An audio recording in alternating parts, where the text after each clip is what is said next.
Hello everyone and welcome to the Hunter Association, your source for all things Hunter x Hunter. My name is Kaige. And my name is Dylan. And in this week's episode, we're going to be covering 5 things that were in the manga, but not included in the anime. So because of the topic of this episode, we are going to keep this episode spoiler-free. So no, until a certain point. I'll give a proper warning though. But most of this episode, anime-onlys are welcome. And we will kick you out after a certain point later on. It'll be for a small period of time, I would imagine, if it's what I'm thinking we'll talk about. But yes, not a huge topic, but just something I wanted to get in there. And then, of course, after that, we will be going through community comments, which if you would like to join in the community comments, make sure to subscribe to the YouTube channel and comment on community posts. You can also just comment on the normal YouTube video comments as well. For the time being, while our audience is still small, we are reading every single comment we get on the show. So get in while we're still doing that. And while our audience is still small enough, and join this little community we're trying to build.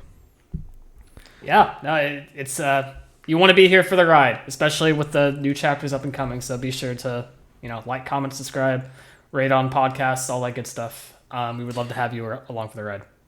Yes, and of course, liking and all that on YouTube helps build our community so we can get more discussions going and make your voices heard. Exactly. Audio listeners, by the way, I encourage you do join in on YouTube if you can, but I don't want to completely neglect audio listeners. Yes. Someday I'd like to maybe open a Twitter account or something, but for now, if you would like and you really don't want to use YouTube, you can email us at hunterassociationpod@gmail.com. I have it in the description if you'd like to email us. I'll check it. Not really expecting to get anything there, but if you'd like to, you're free to. Yeah, sounds good. Okay, so news this week. There's nothing really. Guys, where's Net Impact? What's going on? I would talked about that once on the show. I would love to talk about Net Impact news on this podcast, but they've just given us nothing. They blew their whole load this entire summer with all the news. I know. But we do have the normal manga progress updates. He's still inking 419, and he's up to page 7. So cool. Nice. Good progress. All right. I think that's going to do it for the beginning here. So let's head into the main topic of the episode. Oh boy.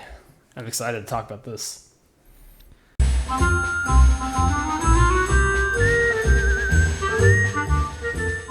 All right. So today we are covering 5 things that the anime did not include. The 2011 anime, to be more specific. The 99 anime did actually include most of this, that at least the parts that they got to. It's funny how that works. It is, yeah. So the first thing is Volume 0. This is called Volume 0, Kurapika's Memories. It is a prequel manga about Kurapika's past, primarily, and it was given out to people who saw Phantom Rouge in the theater. The incredible movie. Very, very good movie there. Incredible is a strong term. It sucks. So much later, a digital edition was released by Shueisha in 2023, which finally made it accessible to everyone. Took a very long time. Mm-hmm. And it still has yet to be translated officially in English. Viz, what are we doing here, guys? Come on. That's so surprising to me that they haven't done that yet. I know. Especially they did JJK Volume 0. Why not this? And you would think it'd be like a prime opportunity to translate that in the middle of a Hunter x Hunter hiatus to have something. Yeah, but you'd think. That's so weird to me. I don't know. What a weird choice. Yes. So we both read this. Dylan just read it for the first time. I reread it just this week, and I've read it a long time ago also. We'll talk about our thoughts. We do. We'll probably actually get into spoiler talk with that discussion, so we might just push the overall conversation about Volume 0 thoughts to the end of the show after the spoiler gates are down. Okay. Yeah, I'm cool with that. Okay. But for now, we're still going to go over this, the just plot summary, because this, anything we covered today technically should have already been covered in the anime. So if you do consider that a spoiler for some reason, then I guess just get out of here now. But all of this is stuff that should have been in the anime, but just was not included for one reason or another. Or at the very least, not like heavily elaborated on, but like it's not. Yeah. I guess that's all. Yeah. This actually, the volume 0 in particular is a weird circumstance, but I'll mention that. I have a section about that in a second. But first, I want to just talk about the plot. So this is just a general plot summary. This isn't the usual crazy long plot summaries we do for normal volumes. This is just straight from the Hunterpedia, I think it's called, the Hunter Wiki. Mm-hmm. So, in the village of the Kurta clan, a young Kurapika continues to argue... Wait. Oh, yeah, sorry. I thought I skipped a line, but I did not. Okay. No, continues to argue with the elder about not being allowed to go to the outside world. He talks about it with his friend Pyro, who tells him about the rule and how people of the outside world discriminate against their kind. Kurapika then thinks back to a year ago when they met a girl named Sheila. Hey, Dylan. That name sound familiar? It does sound familiar, yes. Who taught them about the outside world and gave them a book called Dino Hunter, which made Kurapika and Pyro want to go on their own adventure. Kurapika eventually convinces the elder to allow him to take the exit exam. Kurapika concentrates on studying and easily passes the first 2 tests. The elder explains that the final test involves a shopping trip to a neighboring town in the outside world. He then reveals special eye drops that will cause a Kurta's eyes to stay scarlet if they turn red within 24 hours of administering them. He stresses that Kurapika will fail if his eyes turn scarlet within those 24 hours. After Kurapika chooses Pyro to accompany him, the two take 3 Pico, which are these... they kind of look like chocobos. Yeah, they from Final Fantasy. I never really... That thought never crossed my mind whenever I was reading it, but they do look a lot like chocobos. Yeah, they're pretty cool. To Nancha City. Kurapika then thinks back on how Pyro saving him from falling off a cliff caused the injuries to his eye and legs. So Pyro is blind. That is essentially his main thing. Yeah, not entirely blind. I guess he's like it's like a legally blind kind of situation. Yeah, legally blind is how you'd probably say that. He vows to find a doctor for him and hopes that they can explore the outside world together with no time limit. After they reach the town and begin shopping at the department store, 3 local thugs cause an incident with Pyro. Several bystanders eventually take the side of the 2 boys who finish their shopping trip with their help. However, the 3 thugs wait for them on the outskirts of town and order them to pay a toll before they can leave. Bystanders again cause the thugs to back down, but after the main thug trips Pyro and calls him a gimp, Kurapika becomes enraged and easily subdues all 3. His eyes becoming scarlet as he refuses their apologies. And that was a really good scene there. It was a very good scene. I really enjoyed reading that. Yeah. As Pyro calms him down, the main thug reveals that an old man, the elder, was the one who hired them to confront them, eventually explaining all the details. Pyro tells him to call the old man and explain that they weren't able to get them angry, which the thug quickly does before continuing to apologize for taking things too far. As the 2 prepare to return to the village, a crowd of townspeople gather behind them, and the old woman from the department store throws small rocks at Kurapika, calling them the devil's messengers and ordering them to leave. Her granddaughter begs her to stop and worries that they will kill them all if they get any angrier. On the return trip, the 2 discuss what happened, and Kurapika points out that he failed since his eyes turned scarlet. Pyro reveals that he switched the eye drops and used his medicine instead. After they return to the village, the elder tells Kurapika that he has passed and allows him to leave for an indefinite amount of time, also giving him an envelope with the details about Pyro's condition so that he can look for a doctor. Kurapika prepares to leave and assures Pyro that he will find a doctor for him. However, Pyro reminds him about Dino Hunter and how they wanted to have an adventure, asking him to promise that he will have a trip where he has fun. Kurapika says goodbye to Pyro and his clan, and it's stated that the Kurta clan massacre was reported to the world 6 weeks later, an account of which is given in extensive and brutal detail. Lastly, it's mentioned that the following message was found near the 128 bodies. We'll accept anything you leave here, but don't ever take anything away from us. And that ends off the volume. So really, it's just a nice little story about Kurapika and Pyro for most of it, and then it just takes a very sudden, sharp, dark turn at the very end to just drive home how unexpected and sudden that massacre was.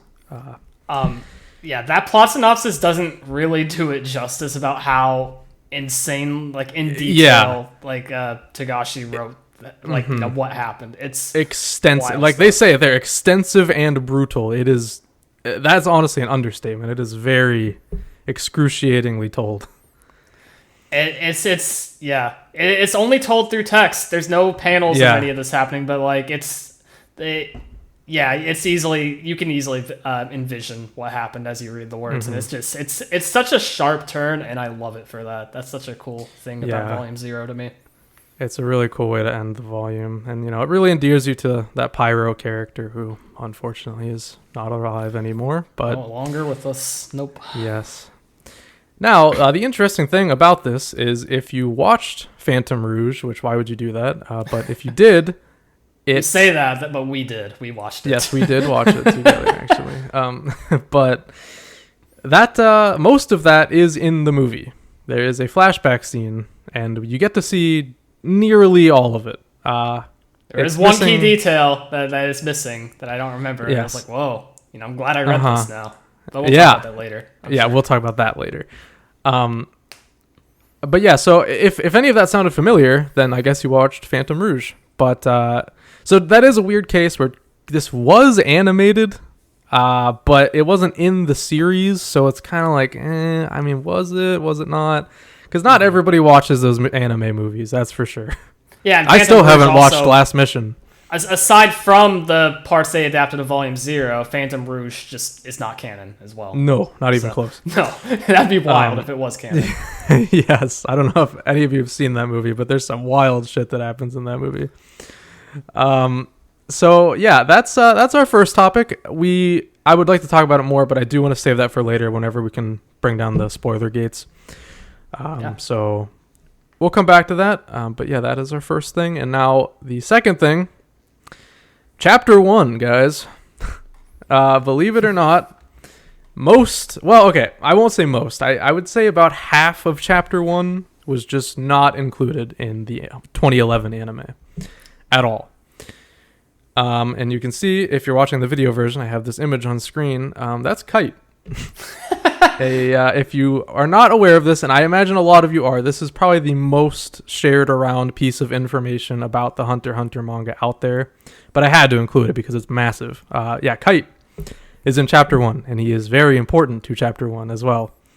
Which is such an insane reveal to me. After I was the biggest Kaige fan just from the anime alone, and just knowing that he was supposed to be at the beginning of the series this entire time. That was such a crazy thing to be told. Yeah, it's definitely a mind-blowing piece of information if you didn't know that already. So yeah, this chunk of the story that was cut features Gon hanging out with a fox bear named Kon, who is also entirely cut from the anime, unfortunately. Man. Except in a flashback later on, but yeah, for 5 seconds. Yeah, very briefly. I don't even think he was named, if I'm remembering correctly. No, I doubt it. Yeah, it was just fox bear cub. Yeah. And the two of them, well, I guess just Gon, but he's with Kon, and he's reminiscing about a time 3 years ago where he met the creature. Gon was about to be killed by Kon's mother, actually, but Kaige steps in to save him. Kaige kills the beast and then hits and scolds Gon for wandering around such a dangerous area and wonders if his father even taught him anything. He then laments that he had to pointlessly kill an animal. It's a big character trait of Kaige back then. He really did not want to kill that animal. He really was upset about that. Mm-hmm. Gon then tells Kaige that both his father and mother died in an accident after he was born, adding that he lives with his aunt. Kaige shows some sympathy and tosses Gon an antiseptic for his wound before approaching the cub near its mother's body. As the cub angrily roars at them and its fur bristles, Gon asks what he plans to do with it. And Kaige replies that he will have to put it down as well, explaining that it will starve to death since it hasn't been weaned, or that it could hold a grudge against humans if it does manage to survive. Gon quickly runs towards the cub and holds it in his arms, offering to take care of it. And while Gon is doing that, by the way, it's like ripping into his skin. It's like trying to kill him. Kaite tries to explain that fox bears are completely wild, and the cub then begins to... I wrote it here. Whoops. Then claws into Gon's arms as he turns towards Kaite with tears in his eye and a determined gleam in his eyes. Taken aback, Kaite asks Gon if his father was named Jing. After Gon puts down the cub and asks him if he knows his father, Kaite reveals that his father is the whole reason he's here on the island in the first place, explaining that he came to his birthplace looking for leads. The two sit down on a log, and Kaite tells Gon his name and tells him that he is a hunter. He explains that Jing is his teacher and that his final test involves finding him. A lot of this will sound familiar to anime onlys. This is very briefly touched upon in the anime during a flashback. He continues by saying that there's no other hunter like Jing and that he would have died a long time ago if he hadn't met him. As the two continue to happily talk, Kaite assures Gon that Jing is alive and that his aunt only wanted to protect him by not telling him the truth. He tells Gon that blood tells and that he can easily see that he is Jing's son. Finally adding that all good hunters get along with animals before taking his leave. Gon then comes up to Gon with a better attitude, and Gon discovers Jing's hunter license on the ground. Back in the present, Gon holds the license up in his hands and sits up, telling Gon that he is going to be a hunter. Oh, man. So, if you remember, anime onlys, Gon got the Jing's hunter license way later. Kaite gave it to him after they re-met in Kakin, actually. So wildly different for very little reason. It's this is one of the strangest omissions in the anime. I've never been able to wrap my head around this one. It's such a weird choice to just not include this in any capacity except a weird flashback. It's really interesting to me from coming from originally anime only perspective, because when they did finally give Gon the Jing's hunter's license, like it made sense to me in the moment. Like, oh, okay, it all made sense, that entire moment where they kind of realized, oh, we never actually did this. But seeing how it was done in the manga at the very beginning, I like that a lot more, because that just sets up Gon's motivations and his character. It sets it up a lot earlier and in a stronger way, I want to say. It's more effective. So it's really weird how that should have been in episode 1 from the very beginning, but it just wasn't for the 2011 anime. I don't know how it was in 1999, but very weird choice to me as well. Yeah, it's super strange, because that is a very important moment in Gon's early life. It literally inspired him to be a hunter in the first place. That's how he learned what hunters were, because Mito wouldn't have told him about it. Yeah. So it's just so bizarre. Thinking back, I can't even really remember in the anime why he wants to be a hunter. I don't remember his reasoning. I guess he just kind of wants to. It was all tied to his dad. Well, he wants to find his dad, right? So yeah, but I guess we just never find out in the anime how he even learned his dad was alive. Right. But also, Jing aside, him being reunited with Kaite, way later in the series, that would have been such a much more stronger moment initially, if we had this context, beforehand, that they met originally, and this was an important character in Gon's early life, It's huge. And yeah, that's also something I wanted to touch on, is that moment where they do reunite after Greed Island. That is a much better moment in the manga. It's completely different. In the anime, the two kind of don't really remember each other at first. They're just who's this kid and who's this guy? And then they flash back at the same time. They're like, oh, right. In the manga, it's really immediate. Funny. Yeah, I just want to say, it's funny because they're such distinct character designs as well. So how do you not recognize each other? I know. But yeah, in the manga, it's literally Kaite flips around and he's like, oh my god, Gon, you look so much bigger. Wow. And then Kaite, oh my god, wow. It's such a nice little moment. It's instant, because of course they remember each other.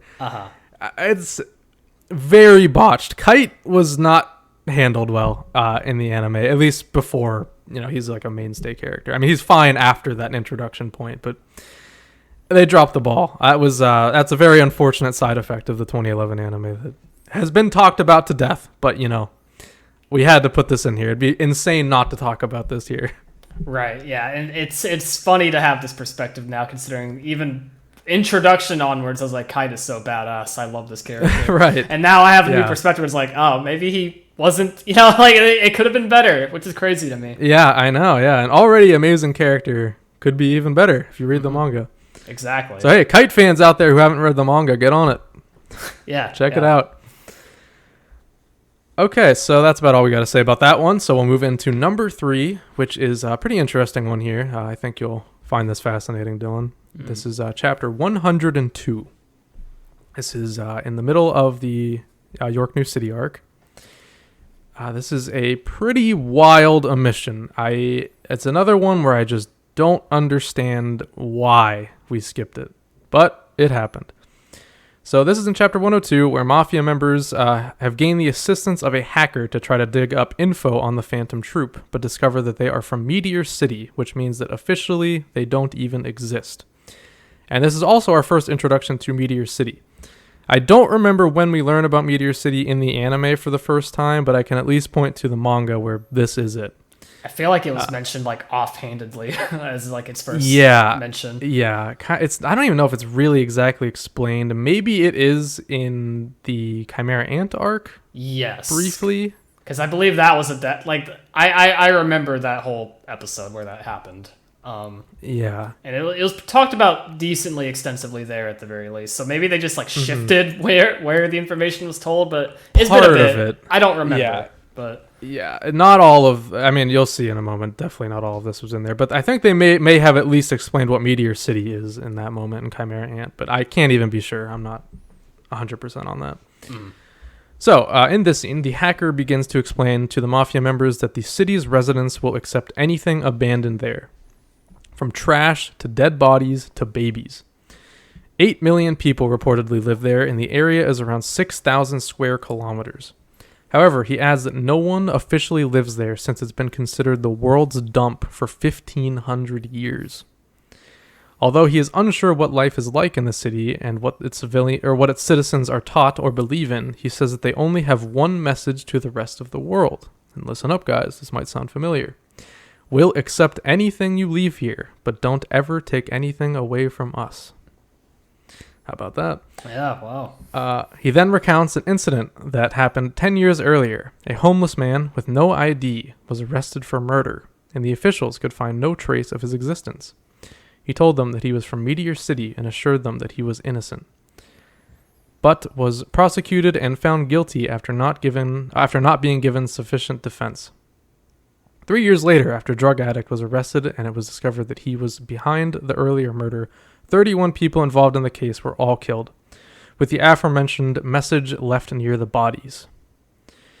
The hacker warns the 2 Mafia members to avoid fighting the troop if they're actually from Meteor City, further explaining that the city's residents used suicide bombers, Dylan, keep note of that, okay, to blow up all 31 targets simultaneously. He stresses that if they are willing to sacrifice 31 of their own to kill 31 others because of their own because one of their own was unfairly detained, they should not be confronted. Lastly, he adds that the 10 Dons would agree with this assessment. We then see a scene at the troops' hideout. Crollo tells the group that they will be leaving the city that night after they take the rest of the auction's loot. Even after hearing Crollo's full order, Nobunaga refuses to accept it and says that they still need to find Kurapika. Crollo tells him not to worry about it, but Nobunaga refuses to back down. Franklin tells him to drop it and follow Crollo's orders, but as aura swells around him, Nobunaga asks Crollo if he's really speaking as their leader. Then, in a flashback to Meteor City, Crollo remembers tossing around a videotape with a young Franklin and Shalnark, saying that in the beginning, we just wanted... And then he doesn't finish the thought. So that is all the way back in chapter 102, Dylan. That is such a wild omission. What the hell? Isn't it? I don't get it. I don't understand. This is really exposing the cracks in the 2011 anime to me. Yeah, isn't it? There's a lot. There is a lot. I'll leave. We can discuss this further after the spoiler gates are down, obviously. But I will say, at least, manga readers listening along here, a lot of that will sound familiar to you. Mm-hmm. For sure. And anime onlys, I mean, that's a little glimpse at the Phantom Troop's backstory you just got there that wasn't in the 2011 version, which is crazy. Why not? Why exclude this? I don't understand. These are such crazy. Big omissions. I feel like they have to be there, but they just were not present. Just not. That's so strange. That's so strange to me. Yes. And this next one is equally strange. So number 4, Gyro. Do you remember Gyro, Dylan? I'm sure you probably do, right? At least a little bit. Yeah, Chimera Ant, right? Yes. Yeah. Okay. Vaguely. It's been a little bit. I don't remember. I don't remember the specifics, I guess, but I do know the general character. I guess is the best way to put it. Okay. Well, thankfully, I did include his whole thing here, so I can refresh you on who he is, because he might be a lot more important than you would probably think. Interesting. Okay. So this is a very commonly talked about thing in the community. This is also something you may have heard of before, but again, I have to include it because this is a huge one, and it would be a shame if I never tell Dylan about this. By the way, any new viewers here, Dylan just caught up to the manga for the first time recently, so I'm kind of backfilling information for him here. So, Gyro. Not his entire existence was cut from the anime, of course. Anime viewers will remember him as the king of NGL. However, it's quite possible that you don't remember him, as the anime decided to remove a line that would definitely cement him in your mind. But before we talk about that, let's have a little refresher on Gyro in case you did forget who he is, because I want you guys to know who he is going forward, because you'll see. All right. So, Gyro grew up in a construction camp. He learned how to mix concrete and lay bricks before he even learned how to talk. Gyro's reticent father, is that how you say that word? I don't even know what that word is. That sounds right? Question mark? I don't know. Sure. Let's roll. He had a really, really bad father. I don't know what that word exactly means. That's my bad. But his father was akin to a god to him, to Gyro. Despite spending the days in a drunken haze while imposing strict conditions on the boy, beating him at the slightest annoyance or impulse. Wow, what a piece of shit. Yeah. After returning from work, Gyro was forced to stay on the top bunk of his bed and denied access to the outside world, except for when he needed to use the communal washroom during the daytime. He was not allowed to leave his house after 9 p.m. Gyro's father hammered into him the mantra, "Don't make trouble for anyone," words Gyro always treasured. Even amidst the abuse Gyro constantly suffered, the boy always respected his father and believed he truly loved him.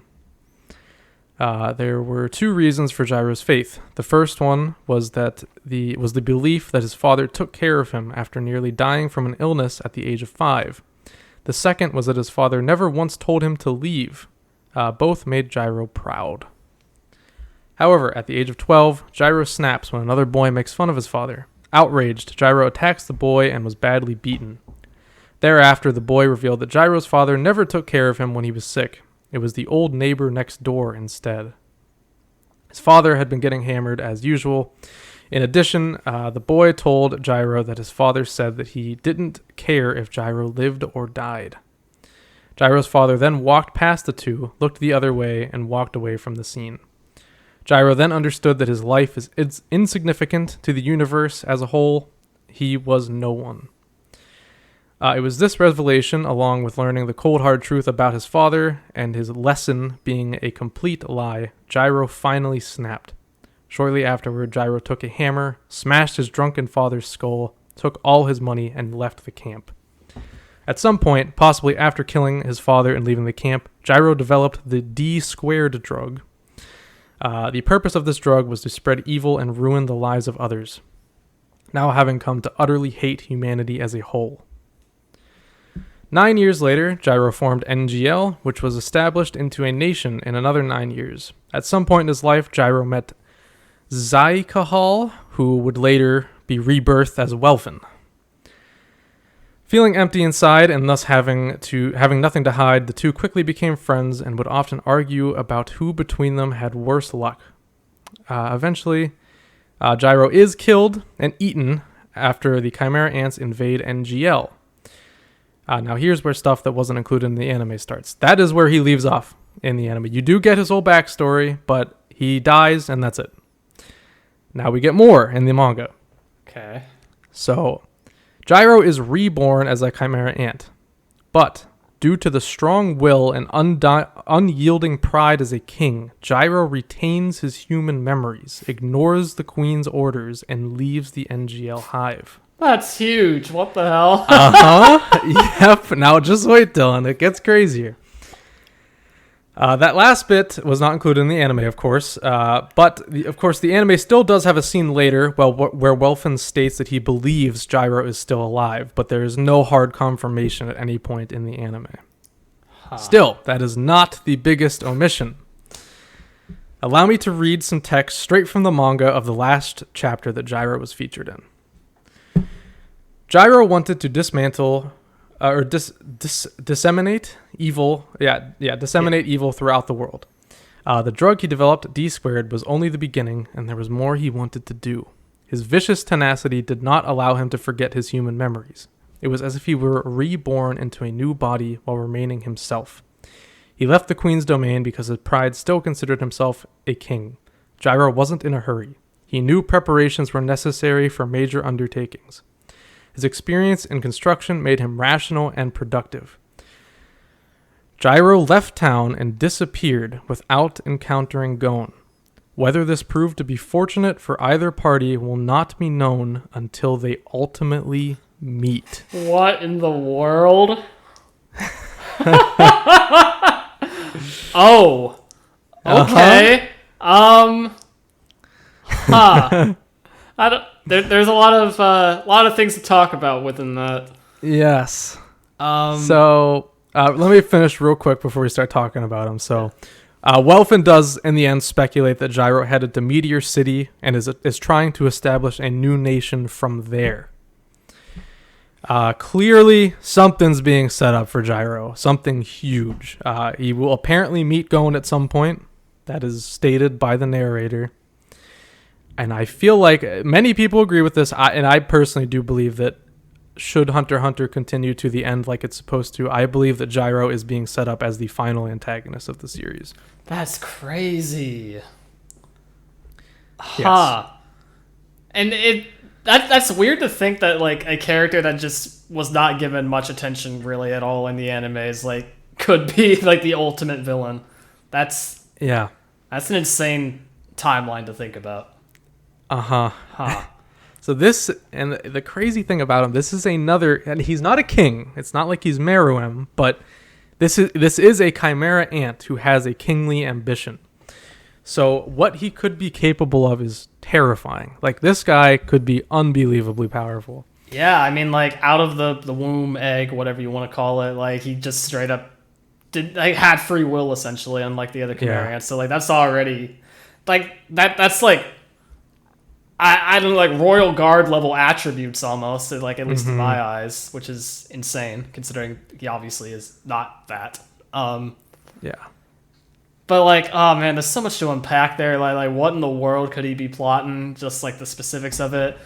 Like, it straight up basically says, yeah, Gon will return in some meaningful way, which is, like, how in the world is that going to happen, knowing what has happened to him, you know? So...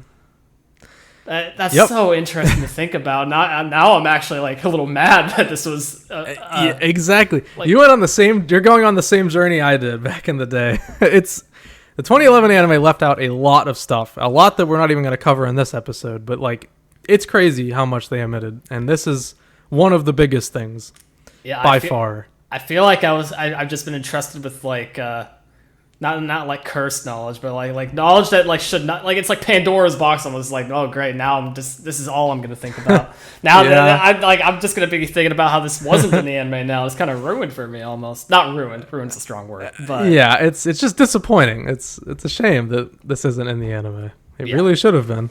It really same with everything else we covered. And just the fact he's going to Meteor City too, like what? How in the Now that I do want to add, that is speculated. That's by Welfin. He just thinks he's going there, but I mean, he's definitely there, like no doubt. But it's so interesting that Meteor City from this is kind of being set up as like this ties like literally everybody that's like a mainstay in the series together. And in the anime, it's kind of nothing really. Yeah, it's kind of just a side detail, but like Meteor City's huge. That might be the final stage for you know, the ultimate end of the series. It's crazy to think about. Absolutely. Yeah, I was really excited to tell you about that one, Dylan, because I knew you didn't know about it beforehand, and that's such a crazy detail that they just do not put in there. I'm shocked, actually. The anime has you think about Gyro for that one episode where they give you his backstory and then never again, because they don't set up anything for him. They just kind of say that he died, and that's it. They said, yeah, he was important. Not anymore. And then that's about it. Like, it's like, oh, okay. Like, I guess I won't care about him. Sure. They like sort of cover their ass a little by having the Welfin scene at the end of the arc by saying like, oh yeah, he's probably alive. I'll go find him. But that's all it is really. Like, you don't get the feeling that that's important by watching the anime. It's just like, oh, okay, that's what Welfin's going to do, whatever. Yeah, when in reality, this might be one of the most important characters in the entire series by the end of it. So yes. Crazy stuff. So, this last thing, number 5, that I want to talk about is, it's more of a funny one, because this isn't huge, but it's just like, why? Why did we not include this? So this is Maha Zoldyck. You've never seen this man in your life, am I right, Dylan? No, not at all. He looks like something out of E.T. I've never seen this portrait at all. Yeah, so this is a character that was completely 99% removed from the anime. And I say 99% because there is one mention kind of him, which I'll talk about. Okay. So, all things considered, this is a very minor omission, but it's still really weird, and I had to cover it because this one, it just always stands out in my mind, like, why? Why did this happen? Why did we not talk about Maha Zoldyck in 2011? I don't know. So he's the oldest living member of the Zoldyck family. His exact age seems to be unknown, but he is probably well over 100, considering the fact that he's Zeno's grandfather. Not father, grandfather. which is Killua's grandfather. So this is Killua's great grandfather? Great. Is that right? No, just great. No, great grandfather. Wow. That's crazy. That's wild. Oh, okay, sure. Not a whole lot is known about Maha even, and his involvement in the story is very minimal, but he was featured in the York New City arc, where he assisted Illumi and Kaluto in assassinating the 10 Dons. Huh? Yeah, as you can see, I included the page here. There he is. Oh. He was one of the people hired to do that. He's there. He was there. Okay. Just, I guess. Not there in the anime, though. What? Right? Was he just in the shadows the entire time? What the hell? I don't. They just erased him. I don't know. I have no idea why he wasn't there. That might be the most bizarre one on principle. Isn't it? That's why I had to include this one, because it's just like, why not? I don't understand. And then later on, and keep in mind, none of this, because Maha's name is never mentioned a single time in the anime. So anything I tell you about this guy, this is new information to you. Mm-hmm. So in the Chimera Ant arc, Zeno also mentions that Netero is the only person who has fought against Maha and lived. Wow. Okay. So I guess he was crazy strong, at least at one point in his life. All right, yeah. I believe it. Let me tell you about this one moment in the anime. He has a very brief cameo in the anime where Killua is deducing his family's relationships with one another. And there's a very crude drawing of him. You can see him. He's right by Silva. I guess that's him. The this chart also implies that he kind of has no meaningful relationship with any of the family members. There he is, kind of, I guess. I guess that's supposed to be him. He's just separate from everybody. Yeah. No ties. That's interesting. And that is truly all we know about Maha. I just had to bring him up because why? What? Like, yeah, he's not important, but do you know how many other unimportant characters are shown in the anime? Like, what? I don't know. It's another Zoldyck. This is somebody in Killua's family. That's the thing. He's still a Zoldyck family member, and like he could easily show up at some point still. Yeah. Like, he's just lying in wait. I mean, this is a big name, very powerful. He could do something. Like manga readers will know that, like, you know, there's still some ties with the Zoldyck family that's, you know, yet to be really talked about and discovered. Oh, yeah. He could easily be involved in that. Like, absolutely. He's the oldest living one. He actually could be, and now I'm thinking about it, he could be very important going forward. And even if we can talk about soon. Yes. But even if he wasn't, he's still a Zoldyck family member. That, like, yeah, off of principle alone, why not show him? That's so bizarre. I have no idea. I'm so glad you agree with me. I was hesitant to put this one in, but I just had to. It's so weird because it's not huge, but it's just like, why not? I don't get it. At the very least, I think this is most definitely a fun fact for anime-only viewers because, like, yeah, definitely. Hidden Zoldyck family member you never knew about. Yeah. And if you're curious, he is in the 99 anime. Totally normal. It's just, he's there. Oh, wow. So, yeah. You know. He has been animated, just not in 2011. So, that's the 5 main topics.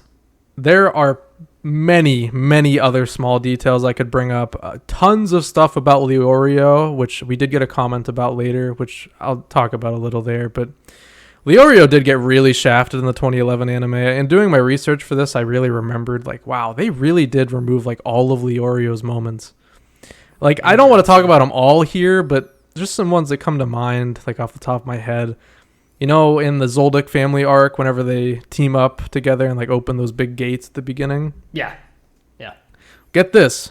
Leorio does that himself in the manga. Huh? Yeah. That's a huge moment for him. And they just don't let him have it in the anime. That would have been so cool. What the hell? Why'd they do it so dirty? I don't know. Another little thing that just popped into my mind. I'll just say whatever comes to my mind real quick. Okay, yeah, sure, go for it. There's this part in York New City where, you know, whenever they're doing, like, the arm wrestling thing with Gon, like having all the challengers come up and arm wrestle Gon. Yeah. This big bulky guy comes up, and tries to challenge Gon, but Gon can't even reach his arm. So they're like, oh, well, what do we do here? But then Leorio steps in and does it, and he destroys the dude. He annihilates this big, bulky guy. He just destroys him in an arm wrestle. I'm getting mad again at the anime. I know, Dylan. It's crazy. They removed all these little small moments, and so many for Leorio. There's so many more than that, Dylan, I'm telling you. Pretty much every moment that happened with Leorio is just gone from the anime. That's so weird, because even as an anime only, I didn't really feel like Leorio really got his dues paid until after Chimera Ant, essentially, when he actually starts doing some really cool stuff. But before that, I really liked him, and he was, like, part of the gang, obviously, like the main cast, and loved his interactions with everybody, but he was always just kind of treated as a joke for the most part, aside from like the couple serious moments you get about his, like, dream to be a doctor and whatnot. But other than that, it's like he actively contributed not a lot to most of what they were doing, which was always really unfortunate because I did like him a lot, and that makes me a little upset to know that there was a lot of those moments that he did have that were just omitted for no reason, it seems like. Yeah, it's just so many little moments that shows that he's very capable on his own, and nothing. Very interesting. It's very strange. And I would like to talk more about that, but there are so many moments of his. I couldn't do it here because it's so many. Someday, you know, should we get to the point where there's no chapters coming out and we can do episodes like this again, I would like to do, like, character retrospect episodes. Oh, okay. And maybe one of our first could be about Leorio, where I talk about all the stuff that the anime kind of screwed him over on. Yeah, no, that could be a good idea. And if you guys would maybe be interested in that in the future, you know, leave a comment, you know. Yeah, let us know. Yeah, let us know what you'd like to see. Well, also take this time to just say, if you are enjoying the podcast, be sure to rate it, follow us on podcasting platforms, and if you're watching the YouTube version, like, comment, subscribe. It really does help us out a lot. So absolutely, yeah, helps us grow the community out and get more voices in there. And so that's also a good opportunity to bid farewell to our anime onlys out there that stuck around with us. Thank you. You got 45 minutes out of us. That's pretty good. But we do have a good bit of the show still left. All of it will be manga spoilers, unfortunately. Even our viewer questions will have plenty of manga stuff to talk about. So get out of here.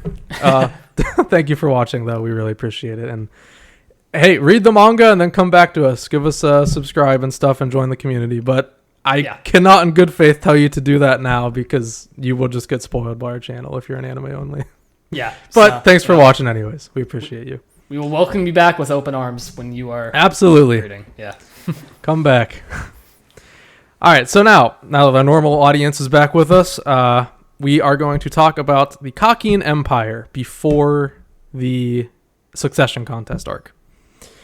So there is none of this is omitted from the anime, so this isn't really part of this topic. It's just something I wanted to throw in here real quick because I don't know where else I would put this in. So none of this was omitted, like I just said, but I wanted to cover it here because it's cool. So the Kakin Empire was first name-dropped way back in Greed Island. Kakin is where Razor sends approximately 3 Phantom Troop members when he scatters them across the Asian continent in response to them trespassing on Greed Island. I'm not sure if you remember that part, Dylan, but very vaguely, but yes, I do remember. Yeah. So about 3 of them get sent to Kakin. What they do there, who knows? Maybe nothing, but that's where they go, and that's whenever you first hear about Kakin. And then it's very easy to forget. I know because Dylan forgot that Kite was in Kakin when Gon and Killua met up with him at the beginning of the Chimera Ant arc.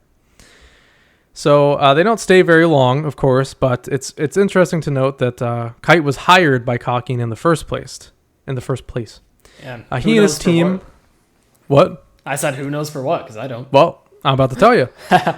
So he and his team were hired to carry out a biological survey that consists mainly of ecological research to lead to the discovery of new species, with their quota on the current contract being 7 new species.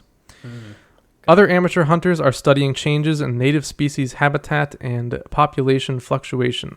The team has been in Kakin for 3 years, and they still have 1 month till their contract with Kakin runs out. Since their quota is already fulfilled, Kite recruits Gon and Killua to the team and decides to find 7 more species. During the 3 years they spent in Kakin, Lean Koshi, which is the short guy with like the bowl cut, I think he has a bowl cut, glasses, has discovered the most new species, being 1,019. Wow. Oh man. Quota was 7. And Kite discovered the least of the group with 68, which is still a lot. That's still a lot, for sure. They eventually turned their work in to an official of Kakin named Wong. This is not a character we know, really. He's not like in the Succession Contest, but just a guy from Kakin. And he says that the work they did is equivalent to 200 years of research. Yeah, you don't say. Wow. The last thing, and this is so interesting to me. Not a lot of people talk about this, but this is wild foreshadowing. So way back in York New City, when they're trying to find like items to auction off and stuff to buy Greed Island, Gon encounters this object that looks almost identical to the ceremony urn. What in the world? Isn't that crazy? And Gon even comments that there's aura emanating from it. So could this be like a knockoff ceremony urn all the way back in York New City? That's so interesting. I know. Whoa. Yeah, that's a mind blower to me. I mean, it looks exactly like it. It's just kind of shittier looking, probably because it's a knockoff. But yeah, it's like somebody probably from Kakin or somebody that heard about the urn just tried to replicate it, and this is it. Crazy. It looks very, very similar, at least in terms of like the face formation. Obviously, like the top of it is different. The mouth looks a little different as well. But yeah, like the mouth's not open, which, by the way, it opens anyways, like it's magic or whatever. Yeah. So yeah. But yeah, that's crazy. It's more of a speculative one because that's not confirmed. But I mean, look at it. It could be different. Like it could just be completely unrelated, I guess. But that'd be a wild coincidence. Yeah. Huh. Yeah. I really wonder hopefully that's new to someone out there because that was crazy to me when I learned about that. It's crazy to me right now.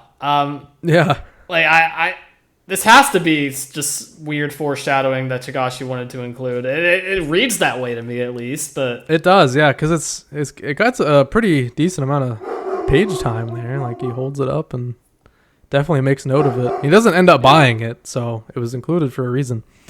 Yeah, for sure. Very cool there. Yeah, so that's about all I wanted to say about that.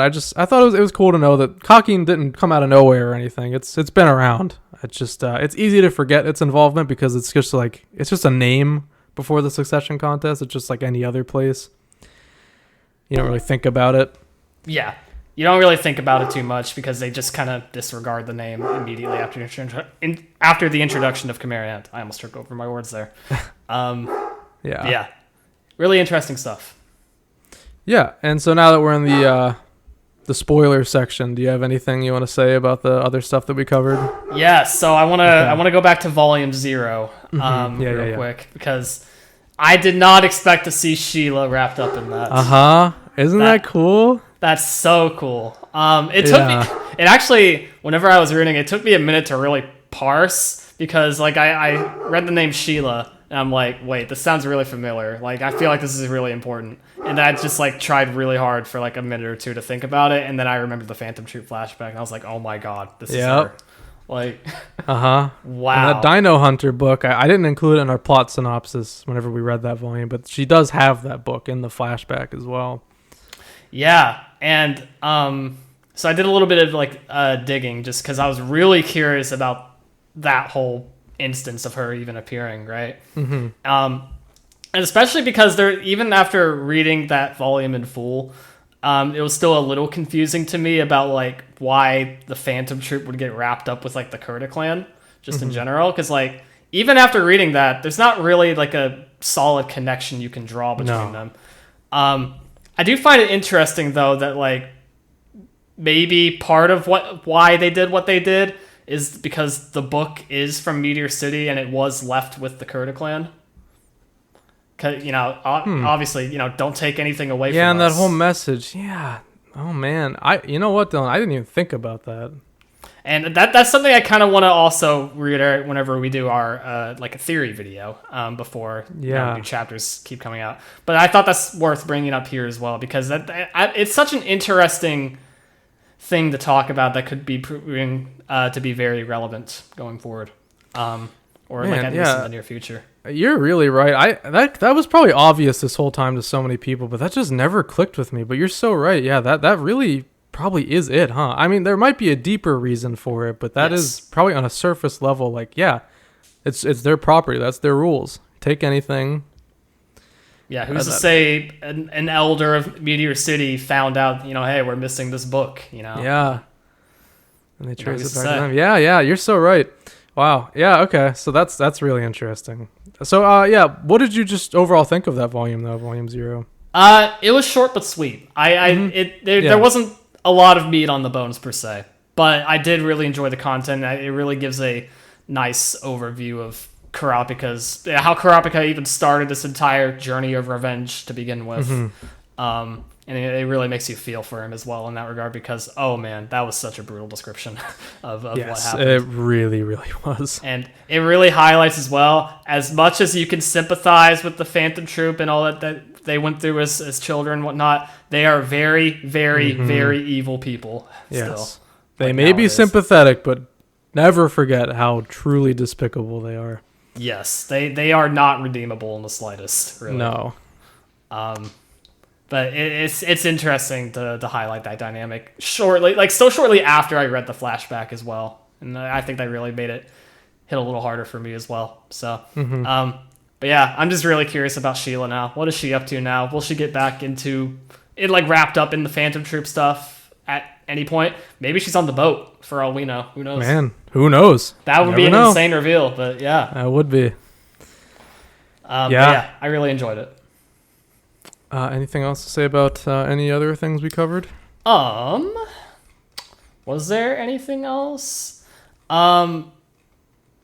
So yeah, it's just crazy to me also, going back to the chapter 102 about the whole, the Phantom Troop stuff. In the beginning, we just wanted, and it shows the cassette tape. The cassette tape. Like Togashi was thinking about that the entire time. He always had that in his head right there. That's the scene we opened the flashback on right there. Mm-hmm. That's so crazy. I really nearly 300 chapters before we get the flashback. We get the beginning of it right there. Yeah, that's like One Piece Oda levels of world building way ahead of time and foreshadowing. Yeah.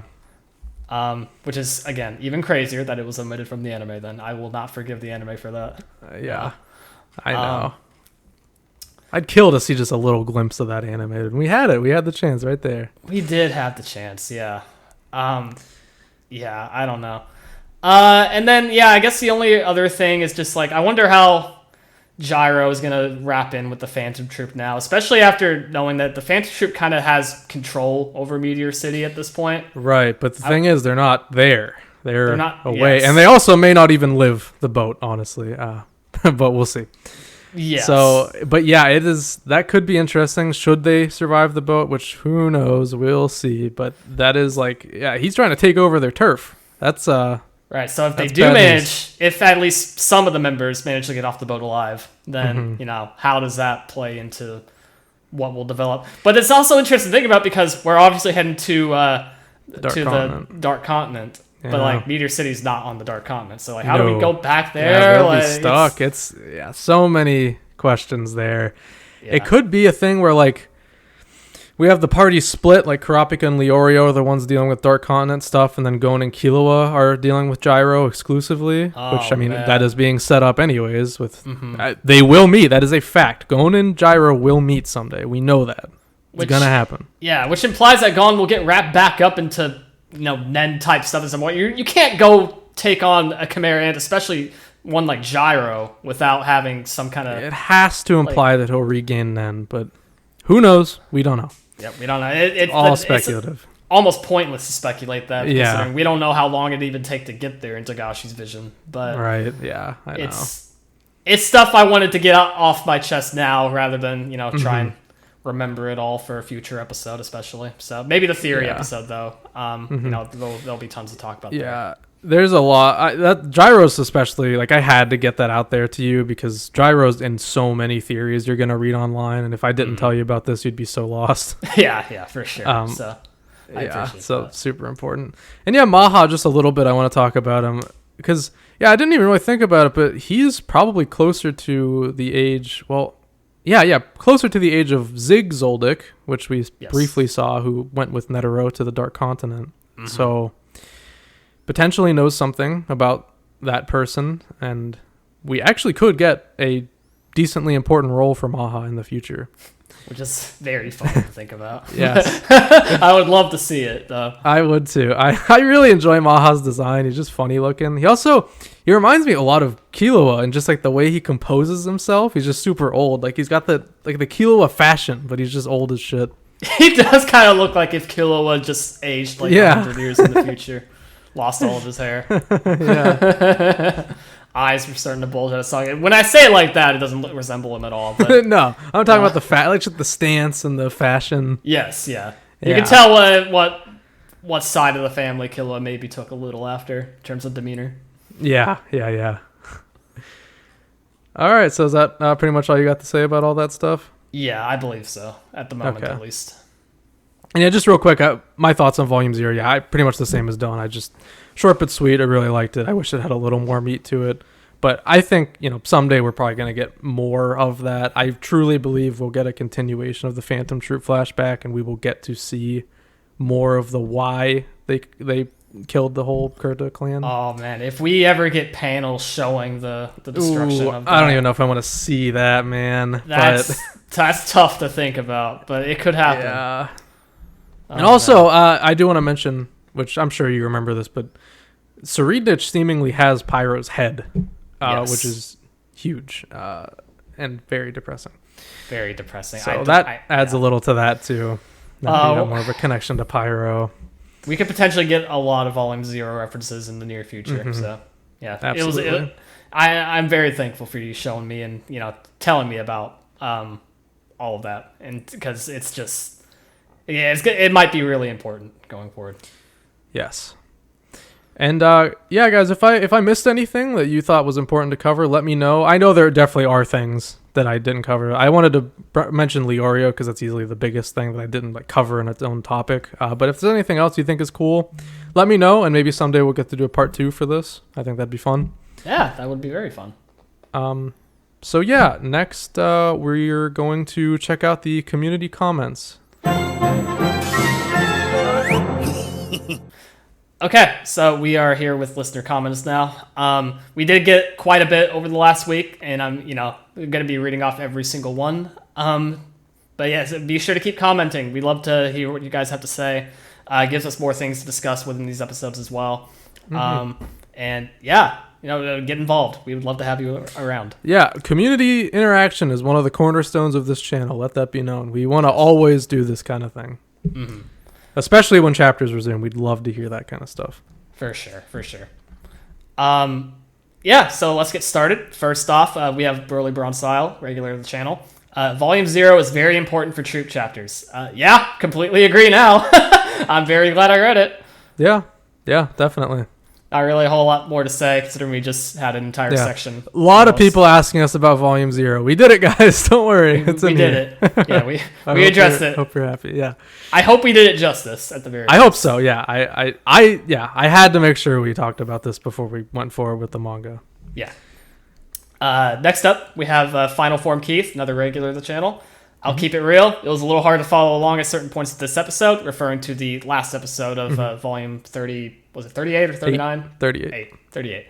But I get that there was a lot to cover, so still great work, guys. Excited to see what comes next. Also, I agree that Series Guard isn't really a new faction, but it's weird because it also kind of is. Yeah. Indeed. And yeah, thanks for the honesty there.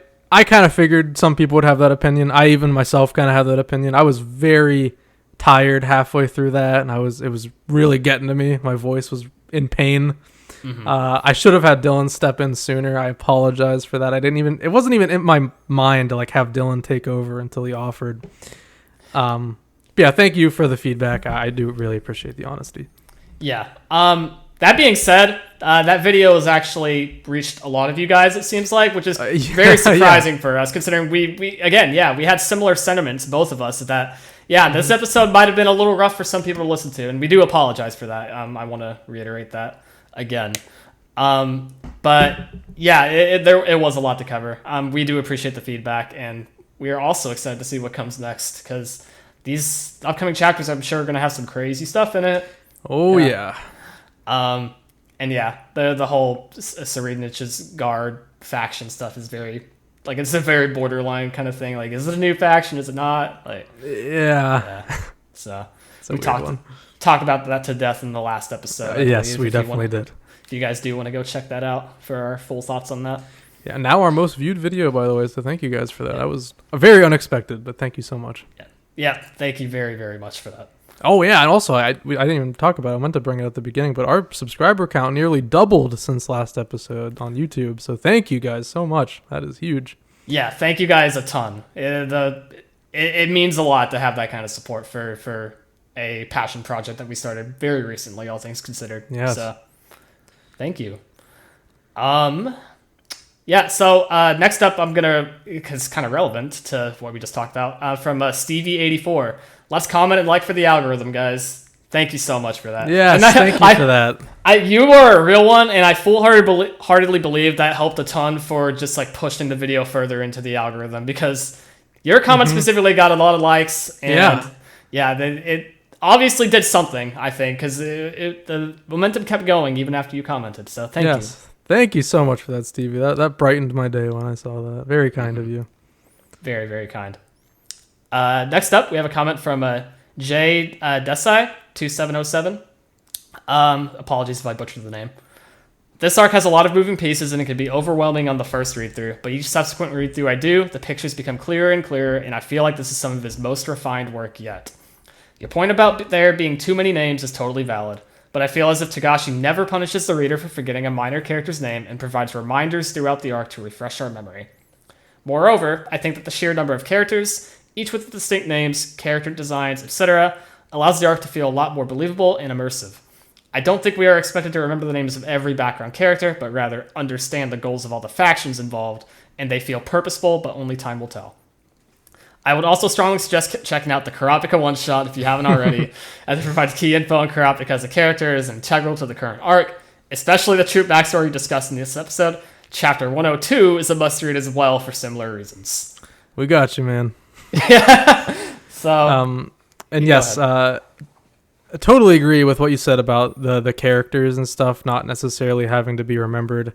That's something I've come to the realization about too. Like, you definitely you don't need to remember these people. I kind of view it as like all these characters on the boat. It's kind of like co-workers that you don't exactly remember the name of.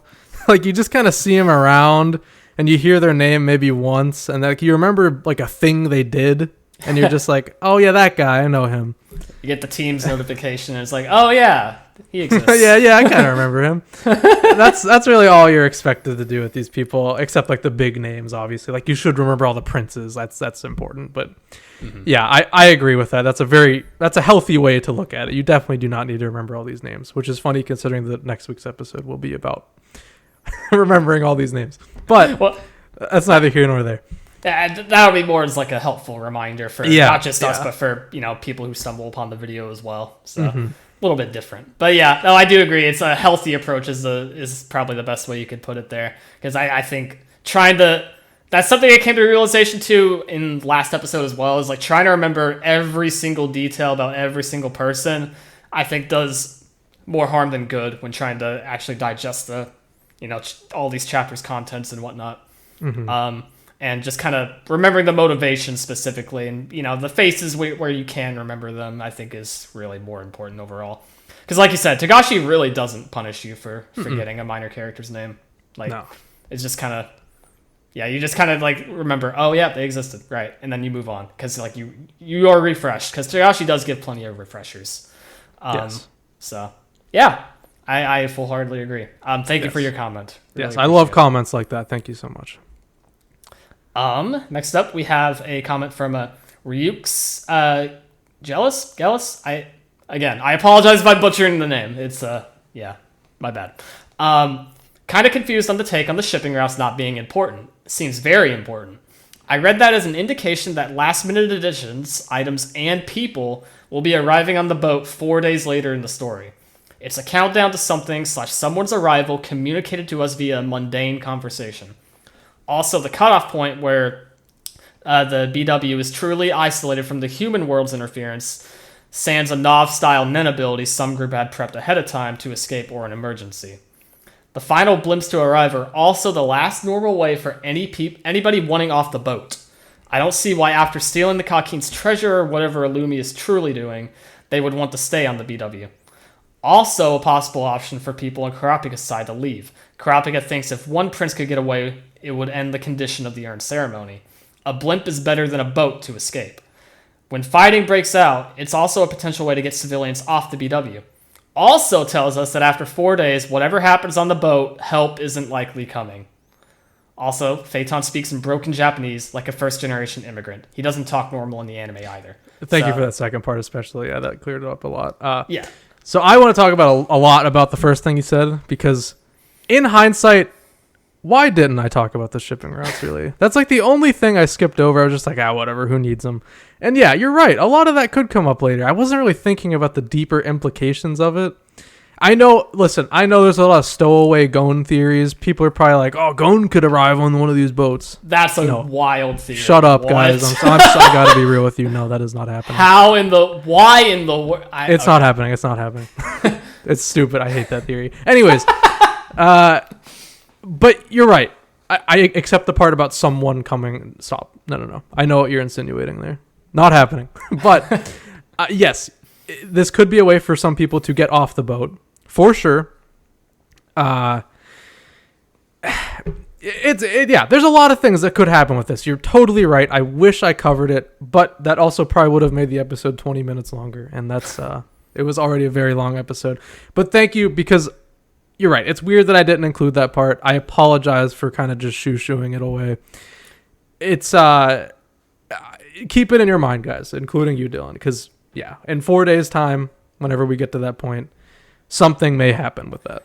And I will say this does, at the very least, give me some inspiration to go off of for, what to bring to the table potentially for our theory episode as well, because I feel like that could be very relevant to some theories. And yeah, so it's important no matter what. As like I didn't really think about it either as kind of just like a mundane conversation that has much bigger implications, because that's a very Tagashi way. That's a very Tagashi way of kind of building up a reveal. So absolutely, just something to keep in the back of your mind, like many other things. But yeah, thank you for doing that. Also, I did not mean to say that you were insinuating that Goen is on the boat. I was talking to the general people that are talking about that. I did not mean to like insult you. I really like what you said. Thank you so much, Ryuk's Gellis. Tell us how to say your name, by the way. Yeah, that'd be a little helpful. One last note I want to say about the comment, though, is that the Kurapika, escaping, as a possible option for people on Kurapika's side to leave, that's an interesting one, considering that we did already see a prince try to escape the ship, and it did not end well for them. So that was a prince, though, so I don't know if that applies to normal people. Right. I'm just wondering if because Kurapika doesn't know about, not being able to leave the ship kind of without a prince dying. No. So if he was to, for whatever reason, deduce or try to escape the ship with Prince Wobble. Oh man, he could indirectly kill Wobble. Yeah, that was bad. Unless he has some insane trick up his sleeve and could counteract that, which I doubt. But it's something to think about in that. Yeah. That honestly, that could be a really big event now that I'm thinking about it. Because that could be one of the 3 plans that Bill has in mind. Oh, you're right. That is still a question out there. Huh. Yeah. Yeah. I'm very sorry for not including that conversation. I feel really bad about that now. Because it was stupid, really. Because it was just like this dumbass guy being like, oh, how do I get autograph paper? Please help me. But we didn't. I wish he just told us through narration instead of this old grandma talking about it with autograph paper. It was the presentation of it, really. Yeah. It made me write it off, but I shouldn't have, and I apologize. At the very least, maybe we'll include like a timestamp for like, rant about shipping supplies. We are sorry. Yeah, maybe. But yeah, thank you for at least bringing that up. Yes, we appreciate it. Thank you. Absolutely. And then and thanks for clearing up the Phaeton thing, by the way. That was very helpful. Yes, I genuinely didn't remember how he talked in the anime. I just kind of I couldn't picture it. Yeah, so appreciate that. Next up, I'm just gonna put it out of the way now. We got a lot of comments from a new viewer of the channel at This Is Me 2014, like the username. We got a lot of comments, and I want to keep up reading every single comment like we talked about for as long as possible. So we'll note that not all of them, because the theory ones. Oh, right. There are some theory ones or comments related to theories from this user that we will be saving for a future episode. So just keep that in mind if you are watching this. This is me 2014. But I'm going to read majority of your comments here.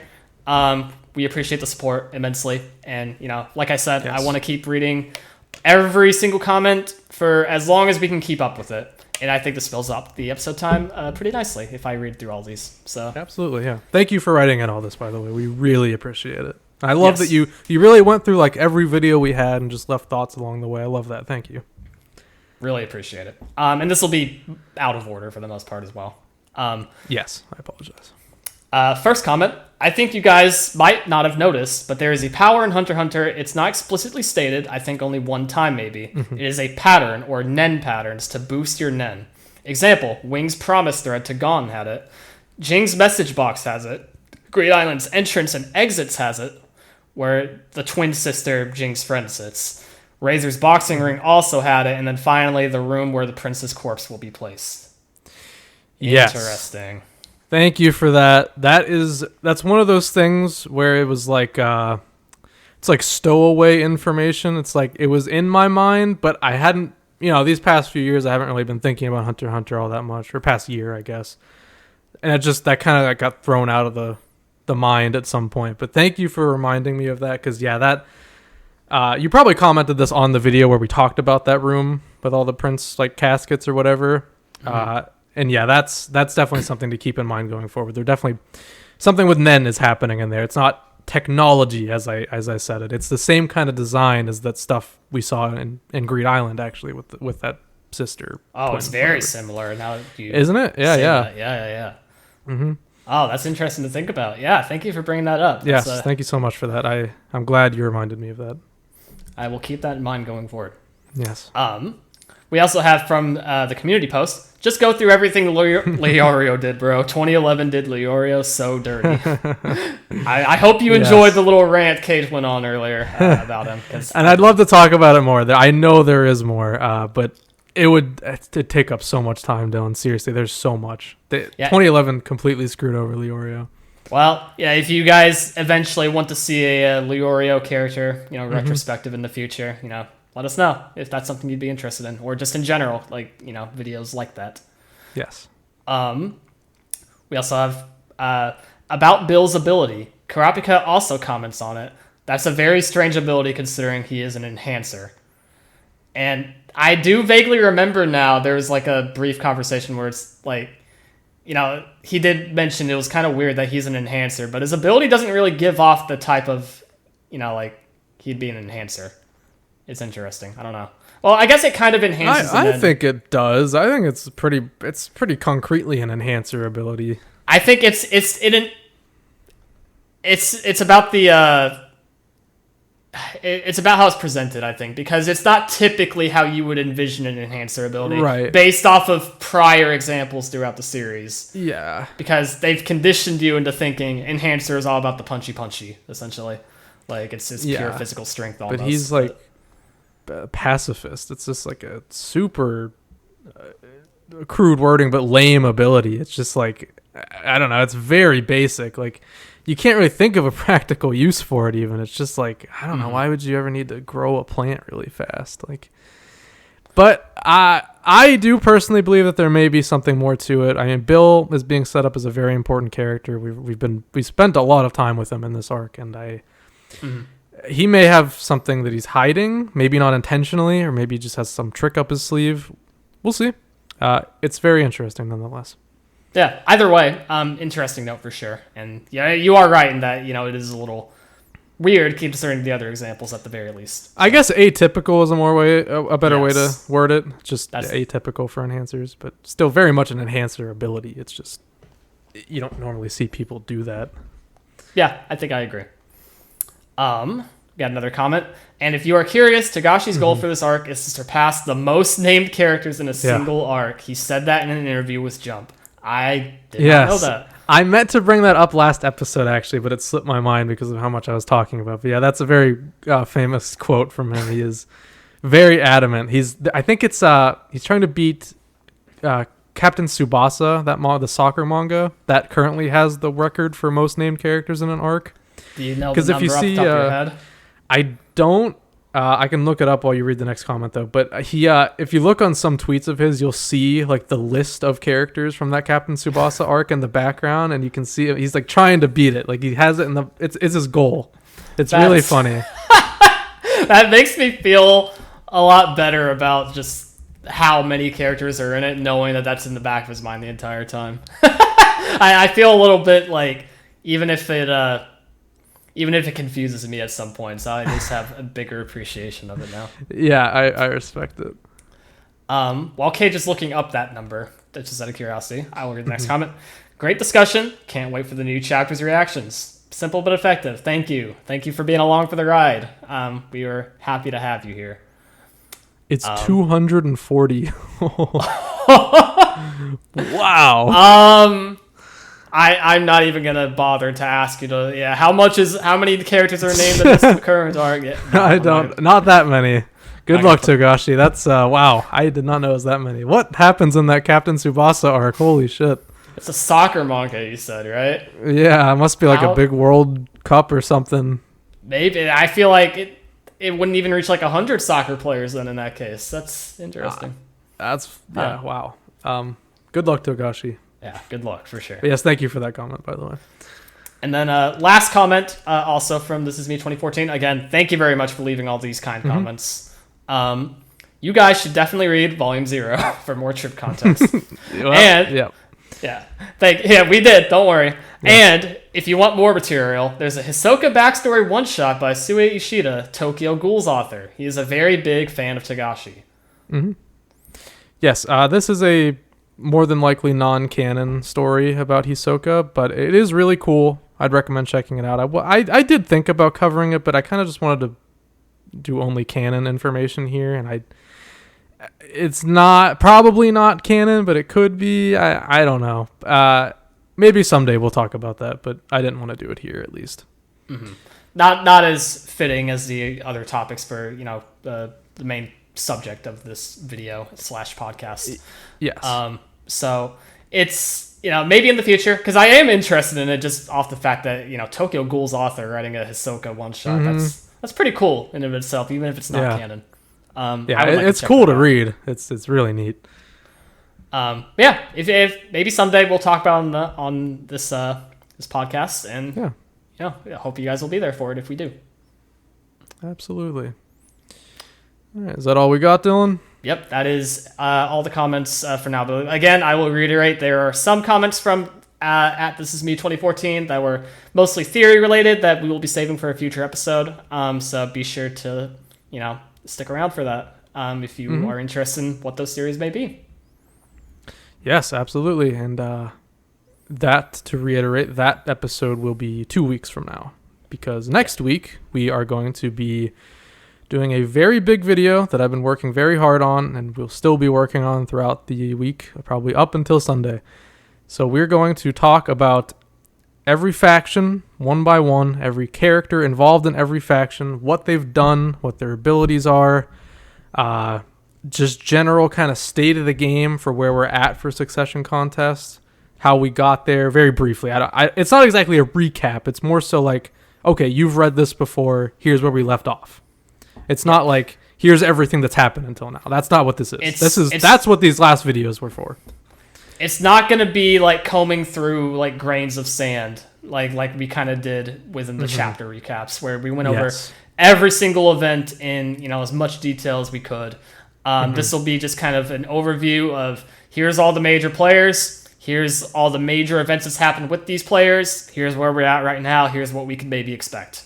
It'll be it'll be still pretty in depth, I would say, but not as we're not like reading whole chapters from front to end, essentially. Just highlights what each character has done and where they're at currently. Yep.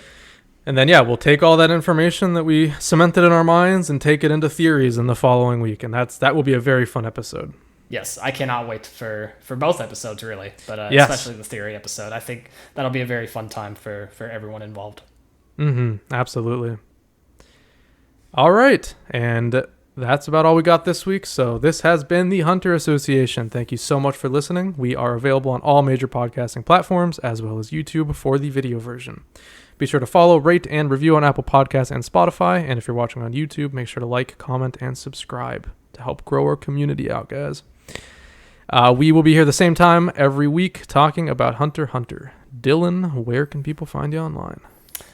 So Twitter is still the best way to find me if you are curious and connecting. Is at DJ Tengen. That's DJTENGEN on Twitter. Chopper icon. I retweet a lot of stuff about video games, manga, anime. Tweet about a lot of the same kind of stuff as well. And if you are curious or if you're interested in that kind of content or just saying hello, I will be there. Absolutely, and you can find me on Twitter at Kaige10, KAIIGE10. Same kind of tweets as Dylan, pretty much. Just a little less active. So what'd you say? I said for the better, probably. Yeah, probably, yeah. And yes, again, if you would like to contact us, if you're an audio listener, I'm sorry, but currently the only way is either just going on YouTube and commenting, or you can email us at hunterassociationpod@gmail.com. That is in the description now. So if you want to reach out to us, please feel free to do so. I don't want to leave out audio listeners. I know I am an audio listener for most things myself, and I know what it's like to just have people spout about the YouTube channel all day long and never anything about audio listeners. So we care about I hear you. Yes, I would deeply care about you. Please keep supporting us, rate and review and all that. Help us grow on audio platforms too. And should we show enough growth, I will probably open a Twitter account or something to get more audio listeners a way to communicate with us. But for now, it's just I don't see it as warranted. I don't really want to manage a Twitter account if we only have like one follower. So that being said, even if you are a YouTube viewer, if that is something you'd be interested in, and just having another way to kind of connect with us and foster more conversations, let us know for sure. Let us help us gauge an interest in a Twitter account. Actually, that'd be very kind. Yeah, we could use some feedback on that because I'm not really sure if there's interest in that or not. Mm-hmm. All right, and that's about it for this episode. Sorry, it's more of a short one. Next episode we'll make up for that, I promise. It's probably going to be very long. So thanks for watching or listening, guys, and we will see you guys next time.